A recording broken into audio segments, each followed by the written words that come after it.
Hello guys, welcome back to another video.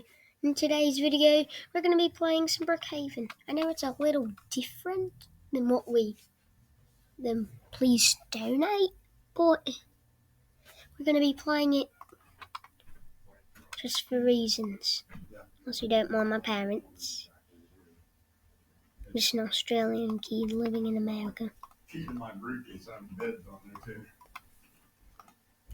My briefcase. Oh. I know. Yeah.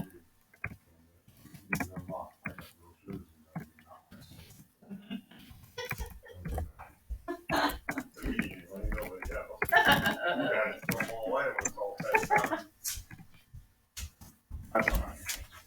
I'm very new with a couple of them.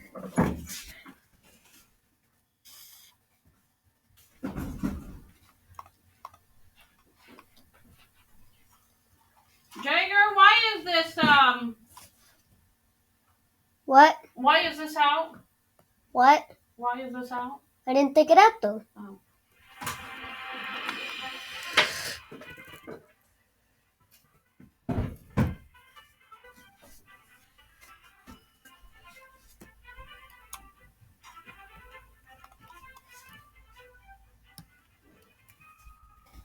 So what are we supposed to do?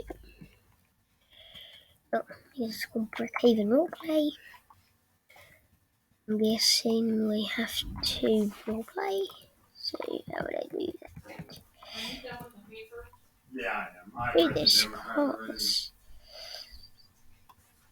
I don't have to necessarily read that. Borrow the paper. I'm gonna go catch the weather real quick. I'll carry you through the drive if you want. What this is.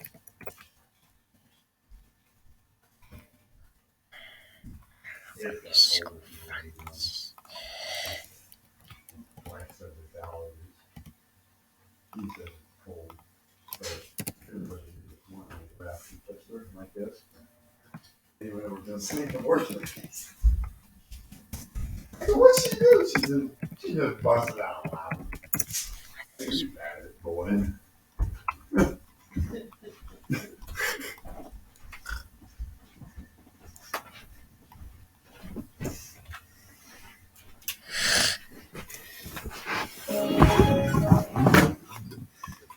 How was school? good. Click or call 811 before you did. Contact Oil Manufacturing. That number is 217-222-1592. The Massachusetts Air National Guardsman accused of leaking a trove of classified government documents online makes his first appearance in a Boston federal court. The Pentagon and Department of Justice trying to figure out how those documents ended up online for such a long time without being detected. Alice Barr joins us from Washington. Alice, good evening. Good evening, Daniel. Lawmakers on both sides of the aisle are pressing for answers about how this could have happened and what's being done to ensure it never happens again. Growing calls for answers today after the 21-year-old Air National Guardsman accused of leaking hundreds of classified documents made his first court appearance in Boston. Jack Teixeira, who was arrested yesterday at his home in Massachusetts, is now charged with possessing classified documents pertaining to national security and national defense materials. The charges under the Espionage Act carry up to 10 years in prison per violation. We intend to send that message, how important it is to our national security. Family members in attendance to show their support. Teixeira is accused of sharing sensitive military secrets, including about the war in Ukraine, with a group of friends on a social media gaming platform. Someone in the group then allegedly started posting the documents publicly.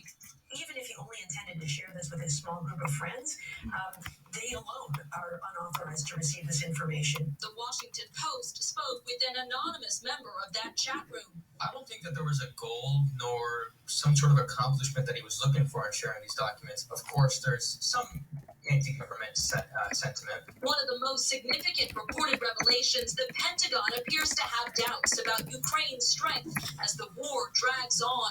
Lawmakers in both parties demanding answers about the safeguards for top secret information. The idea that he would have access to such a broad array of information and be able to exit a building with it is absolutely outrageous to me. Teixeira, who was recently promoted to Airman First Class, worked in IT in the intelligence wing. Court documents show he feared federal authorities were on to him days before his arrest and searched the word leak on his government computer. These documents really set off alarms across the world, and one of the biggest concerns is what the leak might expose about how the U.S. gathers intelligence abroad and the potential damage that could cause. In Washington, Alice Barr, WGEM News. Meanwhile, the Justice Department leadership also announced charges against more than 24 defendants in a massive fentanyl trafficking investigation. Among those charged are 3 sons of a notorious drug lord. Chinese citizens are also accused of supplying precursor chemicals required to make fentanyl, also facing charges there. The charges were announced at a news conference in Washington today. The United States government is using every tool at its disposal to combat the fentanyl epidemic. The PRC government must stop the unchecked flow of fentanyl precursor chemicals that are coming out of China. Fentanyl trafficking, weapons, and money laundering charges in 3 indictments involved a total of 28 defendants. 23 are based in Mexico, 4 in China, and 1 in Guatemala. Well, still to come at 5, those who suffer from allergies. We're talking to a doctor about the allergy season. Plus, Oh, I called Burlington Heart Doctor today, right? Yeah. Told her who I was. Says the I said I hospital need about the future. an It's giving appointment patients for something August they've as never a had before. checkup. We'll show you the And I said I have a date that I want to do it because I'm off that day and I have an appointment in the afternoon at urology in Burlington. She says, okay, so what date is that? So I told her. She says, well, what doctor? And I said, Dr. Wood. She says, oh, I'm sorry. He's no longer with us after July. I was thinking something that's like, please, Mixed with, who are you? that was amazing. I said, well, my last appointment was in February and he wasn't in the office that day. So I got to see this other doctor. She said, yeah, she rattled off. She goes, he's on vacation that week. It says, you can see a nurse practitioner that is a heart doctor. I said, yeah. You're up That's to what date I with want to it. see. I said, because I just can't get off work that often. And I said, I'm off that day and I want to kill 2 birds with one stone. Well, she's not here in the afternoon. I said, that's fine. Well, I can make it 11:15. And she goes, oh, wait a minute. You've never seen her before, My dad right? does this for a Let living. me make it 11. I go, okay. That works. I'm beginning to wonder about the cardiology department in Burlington. Yeah. Well, but you know, Who was misplaced? This.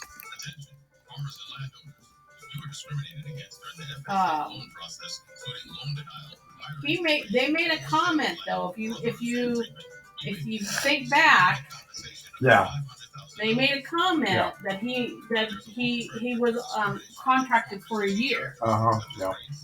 Right. So Yeah. his year must be up. And I remember that, because they said they didn't know how, he only made appointments so far out because they didn't know how long he was going to be there. Mm-hmm. Isn't that crazy? He must have made enough money there that he don't have to work for a while.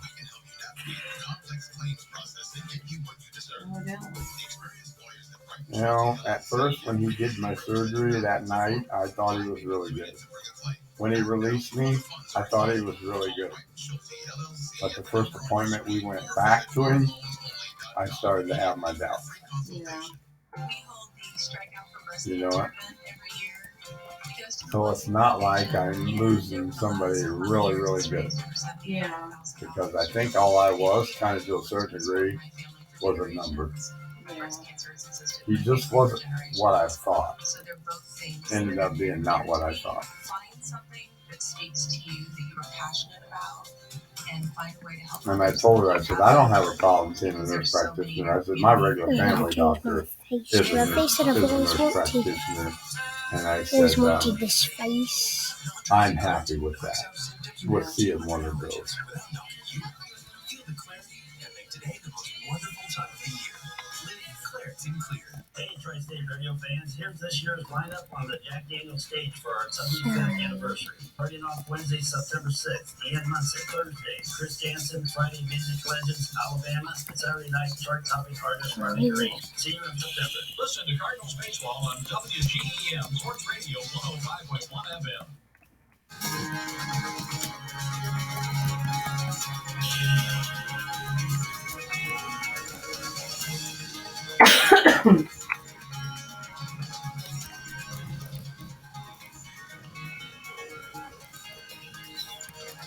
I think sometimes they're the better ones. Yeah. You know, I really do.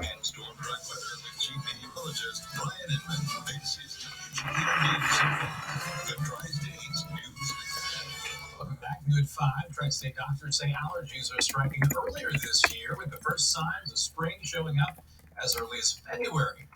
Allergy doctors in Quincy Medical Group say now that the weather is warming up, even more pollen counts are at an all-time high right now. They advise any allergy sufferers to stock up on those over-the-counter medicines and nasal sprays. And of course, the last few days, everybody can see the buds and the leaves. Everything is really starting to come out. And so when it's a really nice, sunny, windy day outside, that's when the pollen counts are going to be really high. Allergy physician Jason Nuffman says if you're allergic to tree or grass pollen and want to find a treatment that works for you, to consult your doctor as soon as possible. Well, there's a lot of optimism right now in the diagnosis and treatment for Parkinson's disease. A study shows a new test is 88% effective in detecting the disease. It works by looking for a misfolded protein indicative of the disease. And now, there are no approved tests for Parkinson's. Physicians can only diagnose the disease clinically. Hope is, if it can be diagnosed sooner, researchers will be able to develop new therapies to fight it better. Well, more than 36 million people are admitted into hospitals in the U.S. each year. That's an average of almost 100,000 people every day. Hospitals are now implementing cutting-edge technology to improve patient care and safety while giving nurses some time to do what they're trained to do. Help patients. Barney Salt looks at the future of healthcare and the impact of smart rooms in hospitals. I was a gymnast growing up, and I had jumped into a foam pit I thought was deeper. Turned out to be really shallow, and it kind of over-rotated and landed on my neck and fractured my vertebrae. Matthew Edwards' world has been confined to a hospital room for the last few months. But this hospital room is giving him something he didn't have before. Every single piece of control that you give back to someone who's lost it is really important for every aspect of their life. Dr. Jeffrey Rosenbluth and his team are behind the world's first smart hospital rooms. Rooms where the patient can control everything from the lights, the temperature,